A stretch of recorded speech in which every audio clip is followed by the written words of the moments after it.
और दोस्तों YouTube channel subscribe कर लें, क्लिक बेल आइकन को प्रेस कर दें ताकि नोटिफिकेशन आपको मिलते रहे। बीओबी बैंक ऑफ बड़ौदा का हम शेयर एनालिसिस कर रहे हैं, यहाँ पे वो थोड़ा समझेंगे। एक छोटा सा स्टैंडर्ड डिस्क्लेमर देना बहुत अनिवार्य होता है कि जो भी आप इन्वेस्टमेंट कर रहे हैं सिक्योरिटीज मार्केट में, वो सारा सब्जेक्ट होता है मार्केट रिस्क का। इसलिए ध्यानपूर्वक रिलेटेड सारा डॉक्यूमेंट्स को पढ़ें और निवेश करने से पहले जो वैल्यू होती है इन्वेस्टिंग करने का और जो इनकम इससे आ सकता है वो नीचे भी जा सकता है, साथ साथ ये इनकम ऊपर भी जा सकता है। और ऐसा भी हो सकता है कि आपको पैसा वापस ना मिले जो ओरिजिनली आपने निवेश किया होगा। पास्ट परफॉर्मेंस किसी भी प्रकार का कोई गारंटी नहीं देता है। पास्ट परफॉर्मेंस किसी प्रकार को गारंटी नहीं देता फ्यूचर में वैसा रिजल्ट आए। हिस्टोरिकल परफॉर्मेंस डेटा, इन सभी चीज़ें कोई भी इंडिकेटर नहीं होता है ये, ना ही कोई प्रकार का गारंटी देता कि फ्यूचर में ऐसे परफॉर्मेंस होगा, ना ही कोई रिप्रेजेंटेशन होता है, ना ही कोई वारंटी होता है, ना ही कोई एक्सप्रेस होता है, ना ही कोई इम्प्लाइड होता है उस संबंध में कि फ्यूचर में ऐसा परफॉर्मेंस होगा। ये सारा इन्फॉर्मेशन जो आपको दिया गया है केवल एजुकेशनल और इन्फॉर्मेशनल पर्पस के लिए है। यहाँ पे किसी भी प्रकार का कंस्टिट्यूट ये नहीं करता है, फाइनेंशियल और इन्वेस्टमेंट और लीगल एडवाइस आपको नहीं दिया जा रहा है, ना यहाँ किसी प्रकार का गारंटी दी जा रही है एक्यूरेसी की, कंप्लीटनेस की, प्रॉफिटेबिलिटी का, जो भी इन्फॉर्मेशन आपके साथ शेयर किया गया है। इसलिए 10 बार आप सोचें निवेश करने से पहले, कंसल्ट करें अपने इन्वेस्टमेंट एडवाइजर को कोई भी डिसीजन लेने से पहले। Bank of Baroda, bank of Baroda आपका इंगेज है, आप जानते ही हैं बैंक है, ये बहुत बड़ी बैंक है, सरकारी बैंक है, पब्लिक सेक्टर बैंक है, यानी हम इसको पीएसबी बोल सकते हैं, ठीक है। और बहुत सारी सर्विसेज देता है। उदाहरण के तौर पे पर्सनल लोन देगा, पर्सनल बैंकिंग देगा, उसे personal loan, current account, saving account सब आ जाए। कॉर्पोरेट बैंकिंग देता है, इंटरनेट बैंकिंग, इंटरनेशनल बैंकिंग देता है, स्मॉल और मीडियम इंटरप्राइजेस बैंकिंग देता है, रूरल बैंकिंग देता है, non resident Indian NRI services देता है और ट्रेजरी सर्विसेज देता है। ये सारी कंपनी वेबसाइट से लिया गया इन्फॉर्मेशन। अब हम आते हैं बैंक ऑफ बड़ौदा का, तो थोड़ा समझते हैं मार्केट कैप क्या है इसका। मार्केट कैप ये 1,29,258 करोड़ रुपीज़ की कंपनी है। करंट प्राइस चल रहा है 250 रुपीज़, हाई और लो देखेंगे।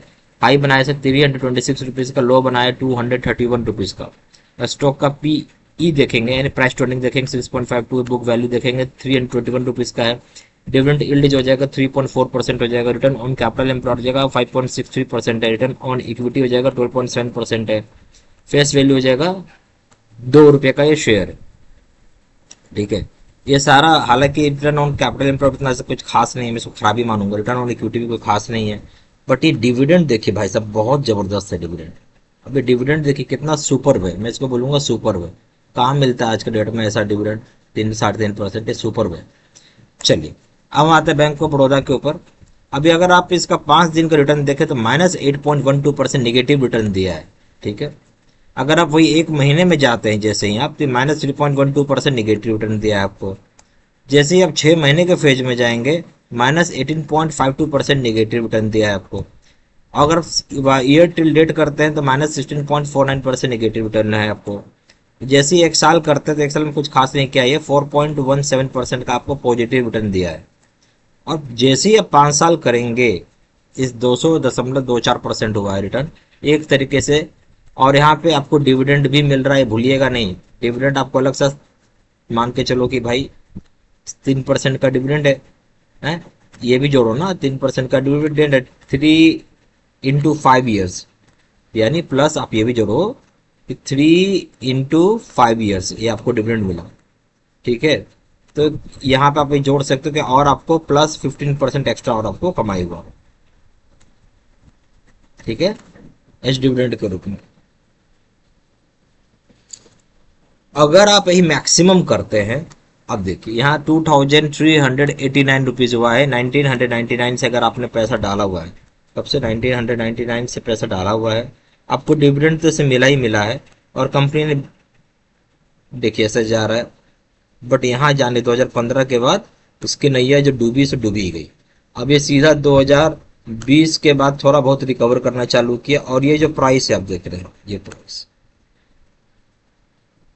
ये समझिए 24-24 में आया होगा, 24-25-24 में मान लीजिए वो प्राइस आया आपको। भाई उतना दिन वेट करना पड़ेगा आपको 2024 में, यानी आपको कितना वेट करना पड़ा भाई साहब, 10 साल, 10 ईयर्स के बाद आपको वो रिटर्न आ रहा। तो कहने मतलब ये बहुत पेन का चीज़ है, इतना कौन जोखिम ले पाएगा, ये वाली बात है। आगे ठीक है, आप कर सकते हैं। और अभी भी कुछ खास बहुत ऊपर नहीं गया है। तो यहाँ पे आप देखेंगे रिटर्न आपको 24 गुना यानी 24 टाइम्स आपको रिटर्न बना है। आपको अगर मई 1999 को अगर आपने पैसा लगाया हुआ रहता। अब बात करेंगे क्वार्टर एंड क्वार्टर बेसिस का रिजल्ट, यानी क्वार्टरली रिजल्ट हो जाएगा क्यू ऑन क्यू बेसिस पर। हम यहाँ बात करेंगे मार्च 2026 को लेंगे, मार्च 2025 के साथ हम कंपेयर कर देंगे। सबसे पहला आ जाएगा रेवेन्यू, देखिए ये हो जाएगा 32,820 करोड़ रुपीज़, उससे रेवेन्यू बढ़कर जाएगा 34,514 करोड़ रुपीज़। फाइनेंसिंग प्रॉफिट अगर आप देखेंगे हो जाएगा -165 करोड़ रुपीज़, यहाँ बढ़ जाएगा आपको 582 करोड़ रुपीज़।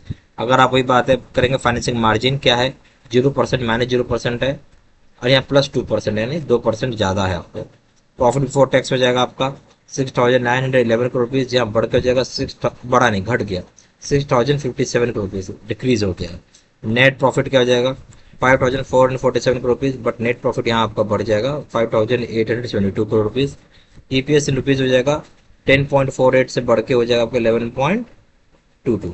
तो कुछ एडजस्टमेंट वगैरह होगा प्रॉफिट बिफोर टैक्स। अदरवाइज अब देखें तो रेवेन्यू बढ़ा है, फाइनेंसिंग प्रॉफिट भी बढ़ा है, मार्जिन भी बढ़ा है। ये प्रॉफिट बिफोर टैक्स में मैं मान सकता हूँ कि कुछ एडजस्टमेंट होगा, नेट प्रॉफिट भी बढ़ गया, ईपीएस भी बढ़ गया, तब बोल सकते हैं quarter on quarter basis result इसकी अच्छी है, गुड है।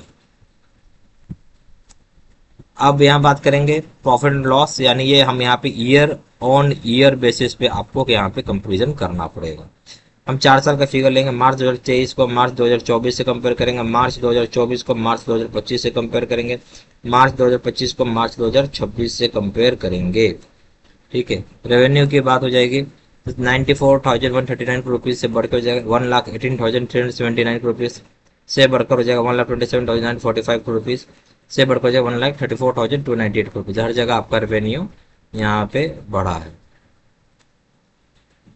उसके बाद हो जाएगा फाइनेंसिंग प्रॉफिट 5,957 करोड़ रुपीज़ से ये घट जाएगा 4,093 करोड़ रुपये जाएगा, फिर बढ़ जाएगा 4,147 करोड़ रुपये, फिर और बढ़ जाएगा 4,381 करोड़ रुपये हो जाएगा। फाइनेंसिंग मार्जिन हो जाएगा आपका 6% का मार्जिन है, से घट के हो जाएगा 3% का मार्जिन, और उसके बाद हर जगह मार्जिन उतना ही है 3% ही है, यहाँ भी मार्जिन उतना ही है 3% ही है।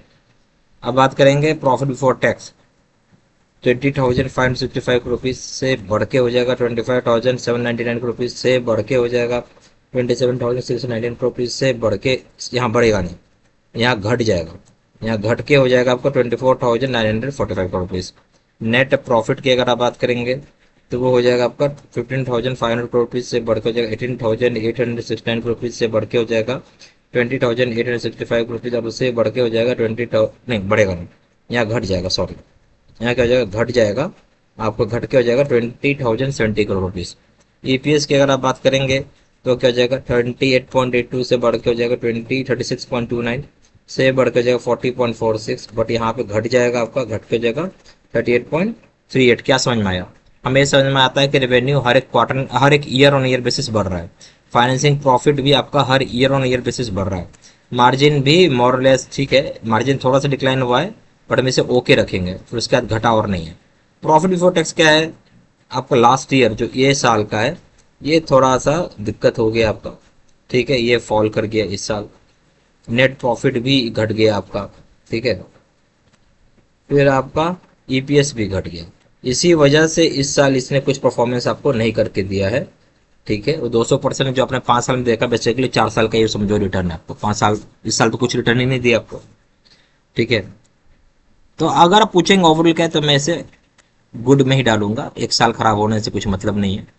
ठीक है, उम्मीद करता हूँ वीडियो आपको अच्छा लगा हो। वीडियो आपको अगर अच्छा लगा हो तो लाइक जरूर करिएगा, चैनल पे पहली बार आए हो चैनल को सब्सक्राइब करिएगा। Thank you very much.